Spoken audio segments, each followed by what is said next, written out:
والمحصنات من النساء إلا ما ملكت أيمانكم كتاب الله عليكم وأحل لكم ما وراء ذلكم أن تبتغوا بأموالكم محسنين غير مسافحين فما استمتعتم به منهن فآتوهن أجورهن فريضة ولا جناح عليكم فيما تراضيتم به من بعد الفريضة إن الله كان عليما حكيما. ومن لم يستطع منكم طولا أن ينكح المحسنات المؤمنات فمما ملكت أيمانكم من فتياتكم المؤمنات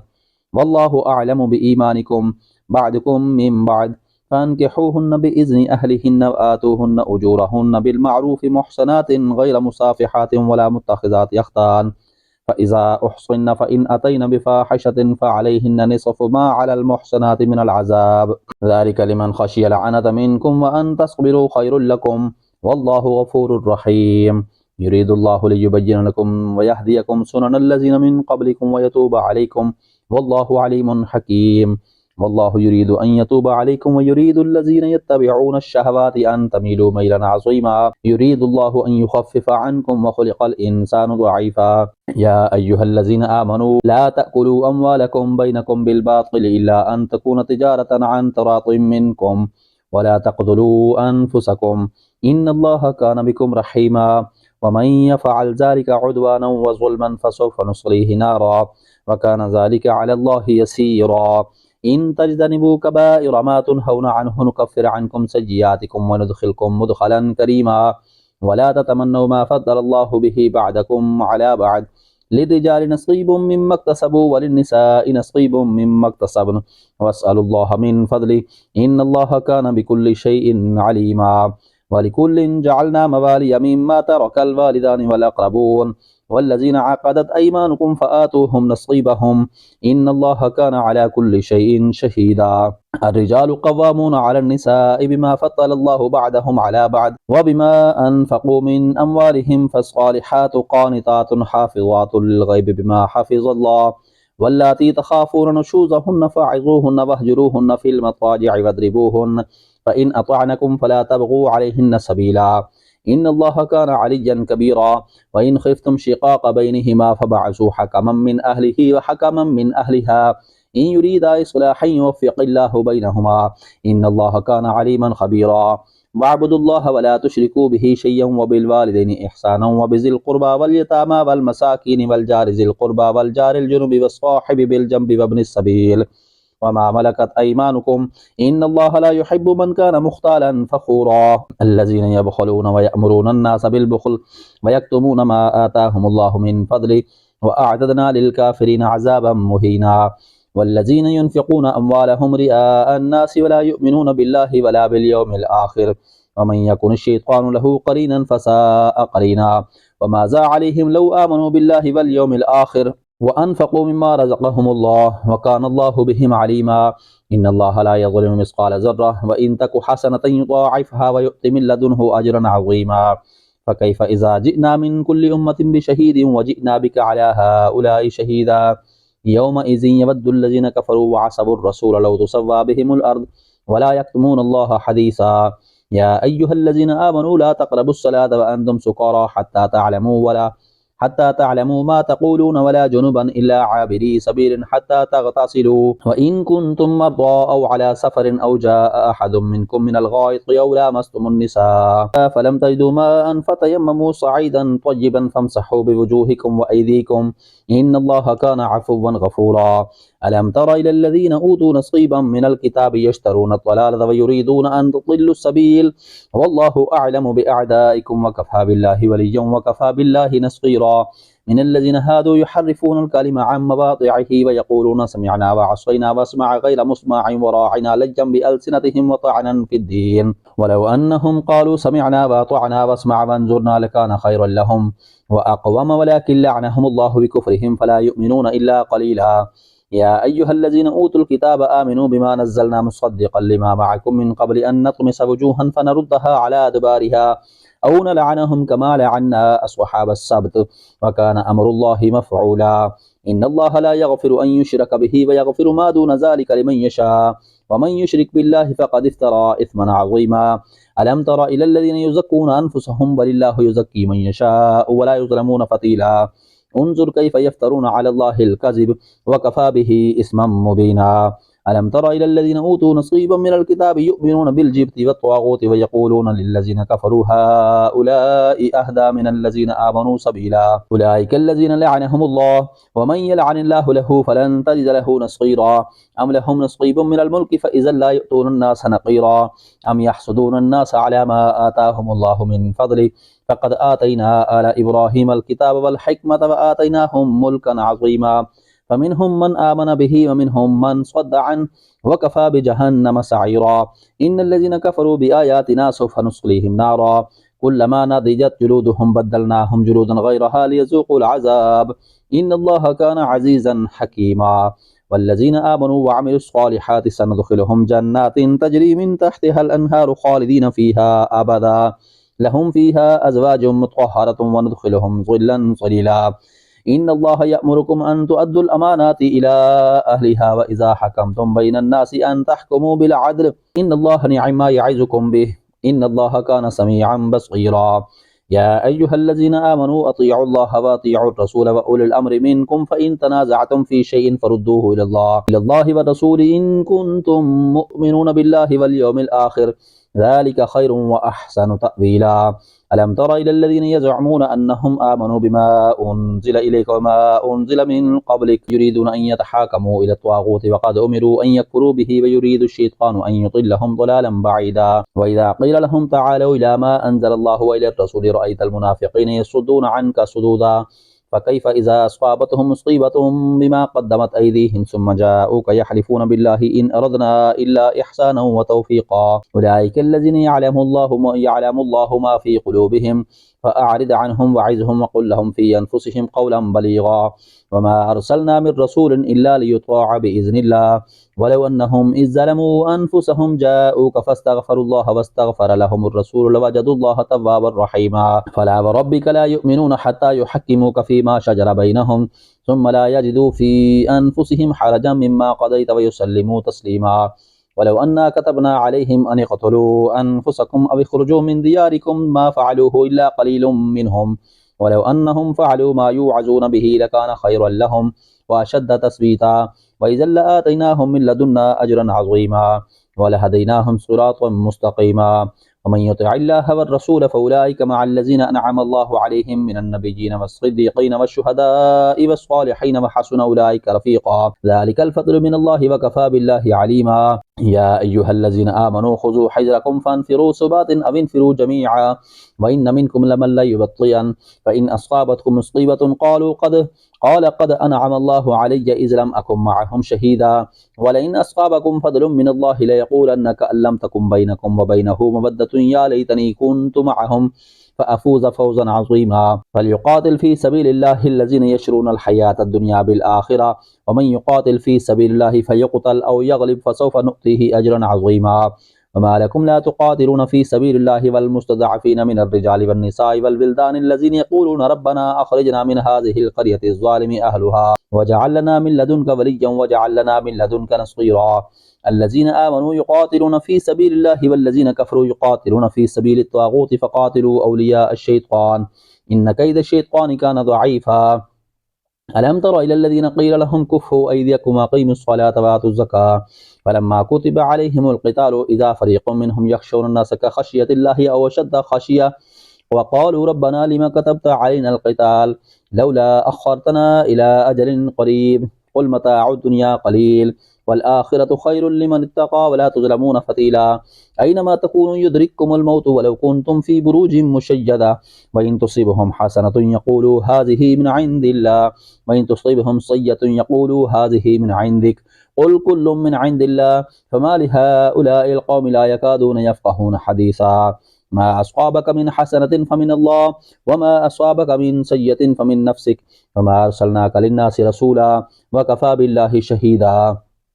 من يطع الرسول فقد أطاع الله ومن تولى فما أرسلناك عليهم حفيظا ويقولون طاعة فإذا برزوا من عندك بيت طائفة منهم غير الذي تقول والله يكتب ما يبيتون فأعرض عنهم وتوكل على الله وكفى بالله وكيلا أفلا يتدبرون القرآن ولو كان من عند غير الله لوجدوا فيه اختلافا كثيرا وإذا جاءهم أمر من الأمن أو الخوف أذاعوا به ولو ردوه إلى الرسول وإلى أولي الأمر منهم فعلمه الذين يستنبطونه منهم ولولا فضل الله عليكم ورحمته لاتبعتم الشيطان إلا قليلا فقاتل في سبيل الله لا تكلف إلا نفسك وحرض المؤمنين عسى الله أن يكف بأس الذين كفروا والله أشد بأسا وأشد تنكيلا من يشفع شفاعة حسنة يكن له نصيب منها ومن يشفع شفاعة سيئة يكن له كفل منها والله وكان الله على كل شيء مقيتا وإذا حييتم بتحية فحيوا بأحسن منها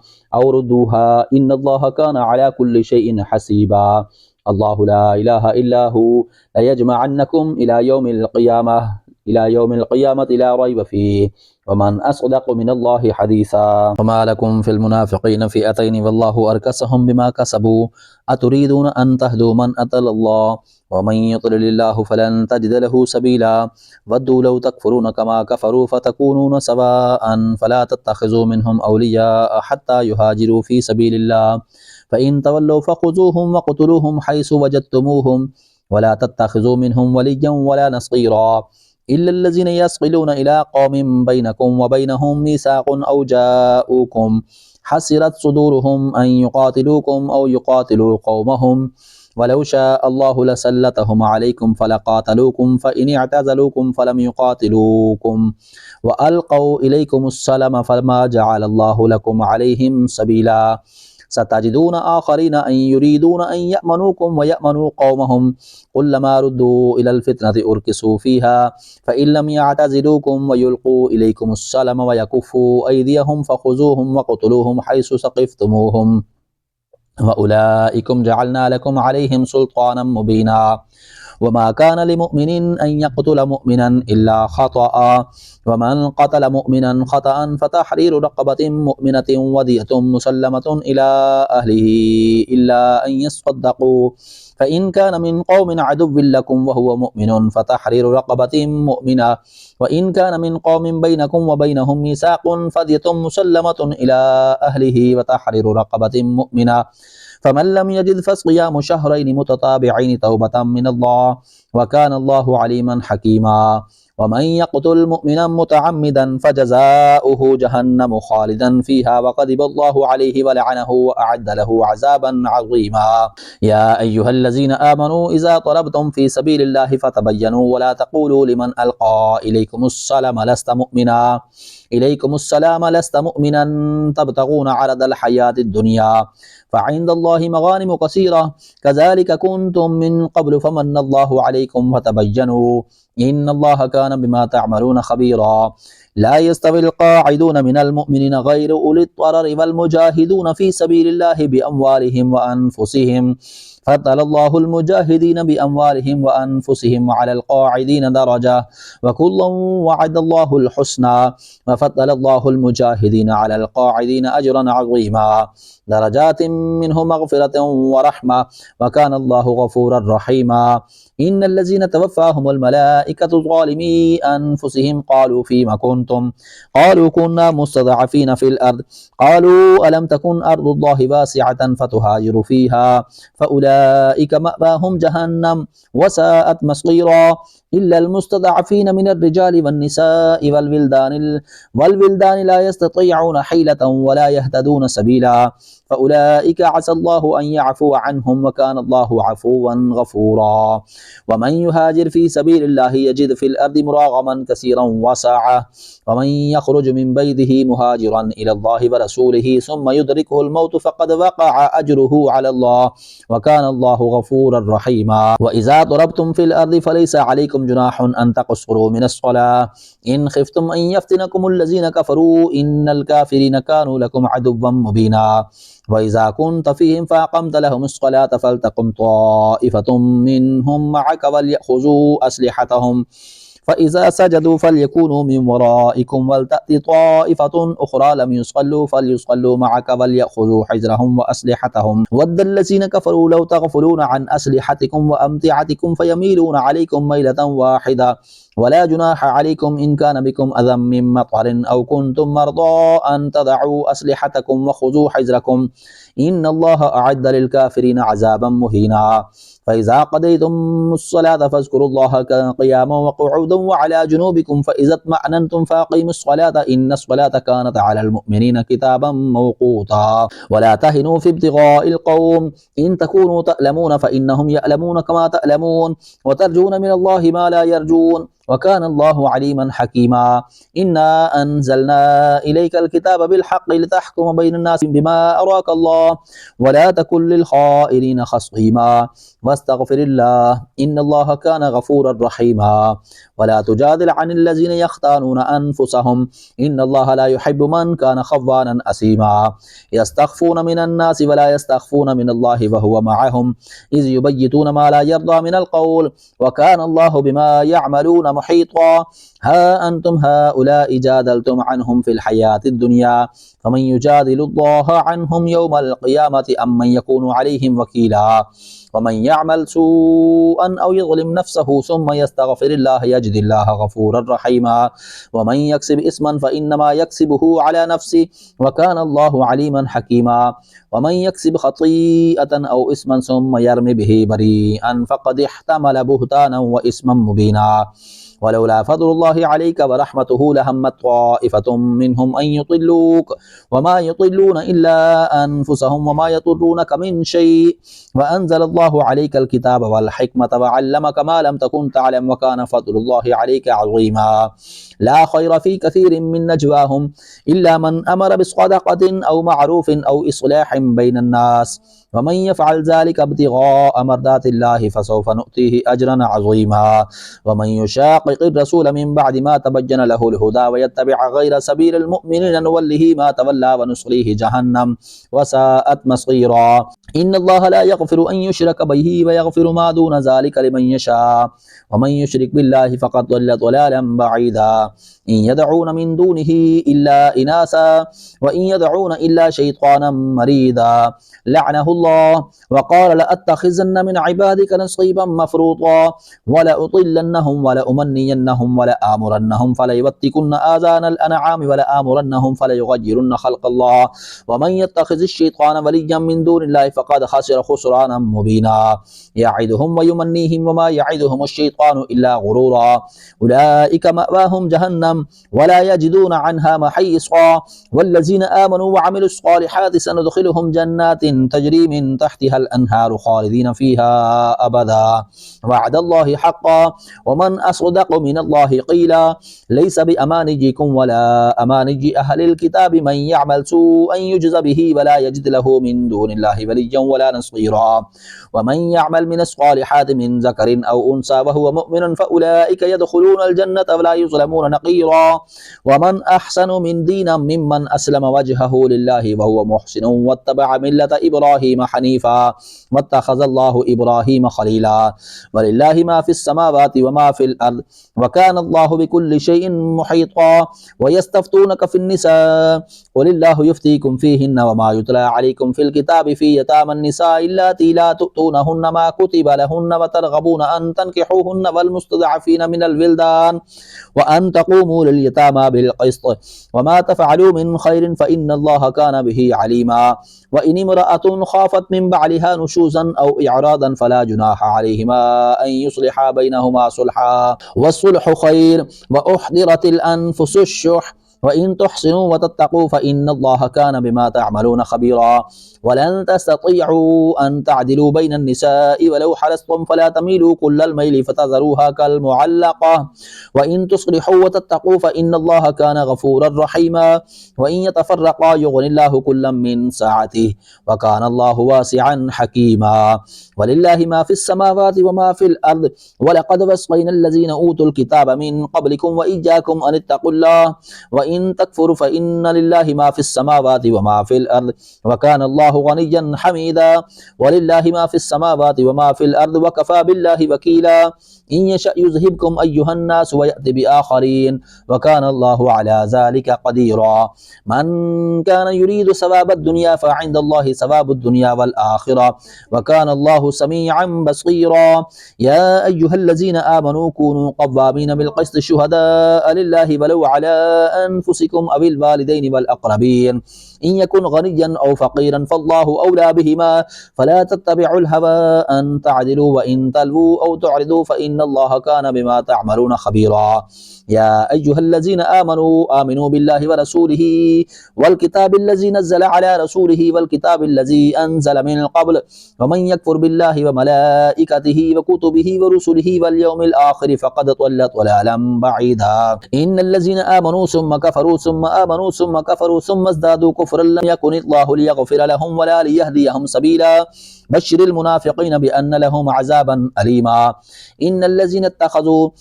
الذين يتخذون الكافرين أولياء من دون المؤمنين أيبتغون عندهم العزة فإن العزة لله جميعا وقد نزل عليكم في الكتاب أن إذا سمعتم آيات الله يكفر بها ويستهزأ بها فلا تقعدوا معهم حتى يخوضوا في حديث غيره إنكم إذا مثلهم إن الله جامع المنافقين والكافرين في جهنم جميعا الذين يتربصون بكم فإن كان لكم فتح من الله قالوا ألم نكن معكم وإن كان للكافرين نصيب قالوا ألم نستحوذ عليكم ونمنعكم من المؤمنين فالله يحكم بينكم يوم القيامة ولن يجعل الله للكافرين على المؤمنين سبيلا إن المنافقين يخادعون الله وهو خادعهم وإذا قاموا إلى الصلاة قاموا كسالى يراءون الناس ولا يذكرون الله إلا قليلا مذبذبين بين ذلك لا إله هؤلاء ولا إله هؤلاء ومن يضلل الله فلن تجد له سبيلا يا أيها الذين آمنوا لا تتخذوا الكافرين أولياء من دون المؤمنين أتريدون أن تجعلوا لله عليكم سلطانا مبينا إن المنافقين في الدرك الأسفل من النار ولن تجد لهم نصيرا إلا الذين تابوا وصلحوا واعتصموا بالله وأخلصوا دينهم لله فأولئك مع المؤمنين وسوف يؤتي الله المؤمنين أجرا عظيما ما يفعل الله بعذابكم إن شكرتم وآمنتم وكان الله شاكرا عليما صدق الله العظيم.